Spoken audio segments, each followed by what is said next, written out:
I don't think the Bucks should bring back Khris Middleton. Think about the type of money he's going to ask for in the offseason. 30. Is it 30? 30 is it over 4. 35? Is it 45? He's getting paid. I said 35. Oh, I was like, dude, no way. I mean, at some point, you have to make a decision as a franchise. Like, yeah, he's a good player. You don't know when you're going to find another player like him.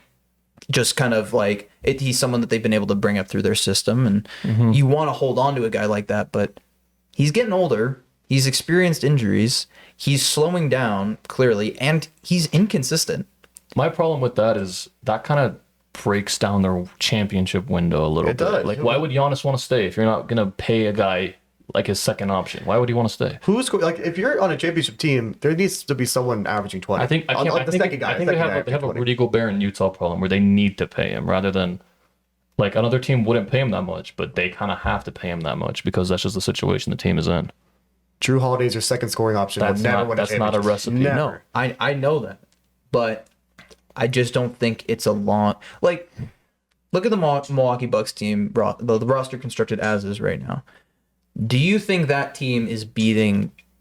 Let's even just say they make it to the finals. Do you think they're beating the Denver Nuggets? So you think the window's I think closed? they could. You think the window is I don't closed? think signing Middleton opens up the window any more than it already is. Okay, then with that being said, they free up $30 million in cap by doing that. Who should they sign? Who should they sign? I mean, I don't think they should go out and get Kyrie because I don't think that's a feasible move either. I don't think that's viable for the long term. I mean, Sometimes when you have Giannis, you can't think long term. You got to just think right now. Giannis is a player like LeBron, where you can't think of 5 years down the line. You got to think we have one of the best players in the world. We're going to win a championship every year.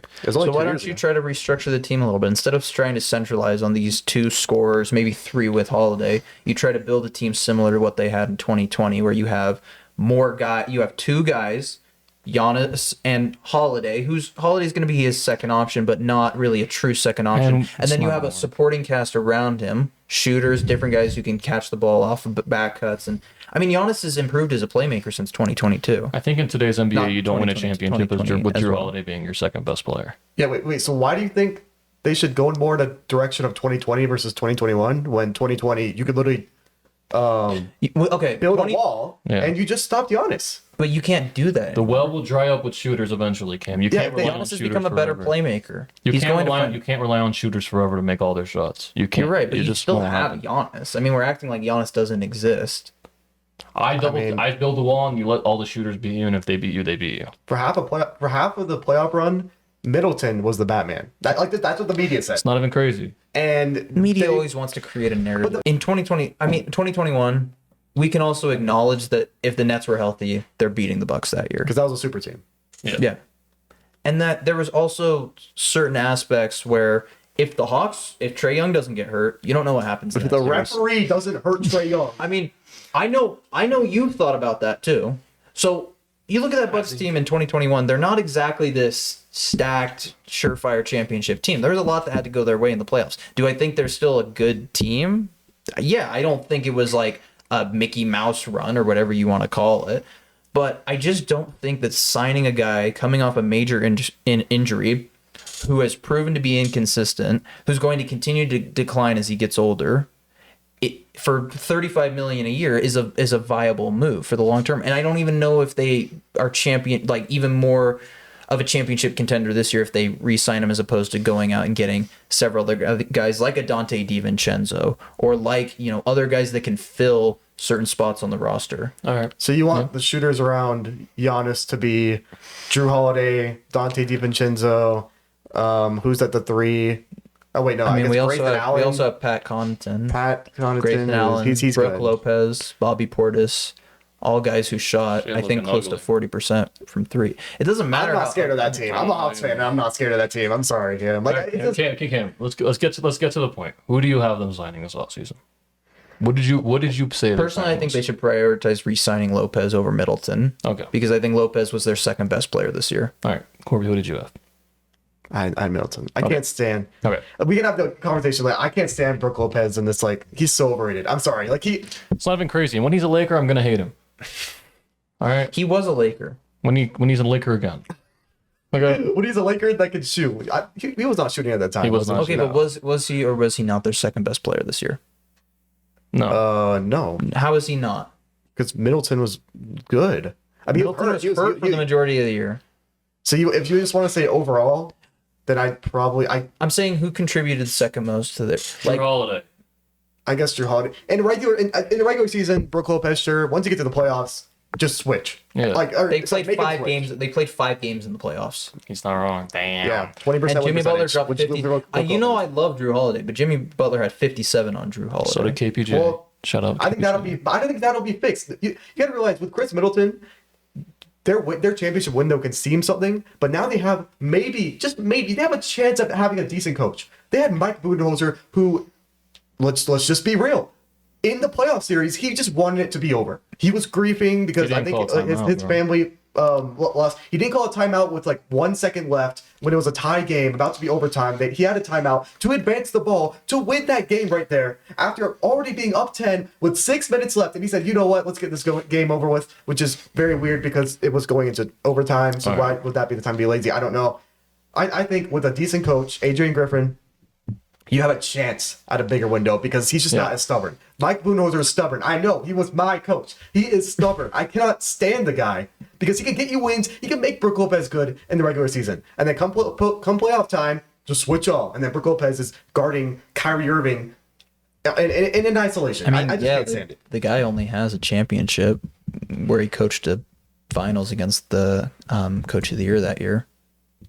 Was Monty coach of the year? Mm-hmm. Yeah, well, Scott Foster is coaching a finals game where Chris Paul has like a 10% win He was coaching a finals game? Or sorry, he was reffing, whatever. Yeah. But okay, let me just pose a question then. Let's say the Bucks re-sign Middleton for 4 years, $30 million, right? That's where they put all of their money into. The amateur NBA analyst has been suspended on Twitter. Really? Yep. Really? Yep. Yeah, he knows too much. There's got to be some Illuminati. Wendy got kicked off Twitter. He has been suspended on Twitter. That's crazy. But no, okay. Well, he has a new account. He does already? He does. Let me hold on. Where is it? Yeah, here it is. Honestly, his new account, it's temporarily restricted, but he tweeted out saying, they took down my old account. Don't know if it was Adam Silver, what was your shams, but that should give my leak some credibility. There is more to come soon. I always just think like maybe someone's faking that account. You ever think about that? Maybe it's just Woj there. He's just throwing shots at himself. Well, he's just bored. Would do that? He has no competition. He's bored. It might be Windors, bro. I don't know. Okay. Go on. So back to my point. Let's say they re-sign Middleton. 4 years, $30 million. He's what, 32 now? So it'll be 30. Is he 32 now? He'd be 36 by the end of the contract. And he's going to decline because he's already shown signs of decline. He's not as good of a defender as he used to be. You've committed all that money to Middleton, Holiday, Giannis, right? You don't have much left to build a team. Giannis might be gone anyway. Like, if you don't win a championship this year and you choose to pour that much money into a declining second option, Giannis might be gone anyway. So Giannis, I mean, okay, let's look at in the 2022 playoffs, Giannis balled. It wasn't his fault, whatever. This year, he got hurt and he had like an amazing stat line at the end of the game, but he was the reason they lost versus the Heat. You can't blame, the Heat. You can't blame the team on that. That's Giannis' fault. Mm-hmm. I guess maybe next year if they lose and Giannis does his thing, then maybe. I just don't think he's that type of guy who would just request a trade after a couple years when 4 years prior they won a championship. So then why would he request a trade if they didn't re-sign Middleton? Because that was the argument. The argument is that if you can't wait with a guy like Giannis, and you guys said that Giannis would not stay in Milwaukee if you didn't re-sign Middleton. But you're saying he's not the type of guy to request a trade like that. No, I didn't say that. I'm just saying you want... If you end up losing Giannis, I think you want the whole tenure to happen knowing that you tried your best. You brought back Middleton. You brought back Brook Lopez. And you're not, playing the cheap stake. Apparently I've just learned today, because I wasn't watching basketball back then, but the Heat, Pat Riley wanted LeBron to take a pay cut, and that's why he went back to the Cavs. I didn't know that. But you don't want something like that to happen where they leave because you want to be cheap, even if it's not toward Giannis, if it's toward his teammates. I'm not saying be cheap. Giannis is 28 years old, right? Yeah. He's not 35 or 36. He's not LeBron. This isn't like the end of his career and the end of his potential to be a first option on a championship team. He's got at least 5 more years left. But there's no guarantee that a free agent that's good enough as Middleton was in 21 would want to join Giannis. There's no guarantee of that. why wouldn't a free agent as good as Middleton want to join Giannis? You don't think Giannis is a draw as a top 3 player in the NBA? Because these, I have to be the one to say it. These Europeans do not have the draw that Americans do. When's the last time that someone joined a European to make a super team? Or just join a team in free agency? No one. I mean, Corby, there's been so many. There's so many limited super teams, though. Yeah, and I mean, if Kyrie resigns with the Mavs, then what do you say to that? But that's just him re-signing to a team. He's not joining some. This has nothing to do with the Bucks, but Drake might be dropping. Really? On Uzi's night? It's Drake's night. If Drake drops, it's Drake's night. I think that's more important than anything we were talking about. So. Yeah.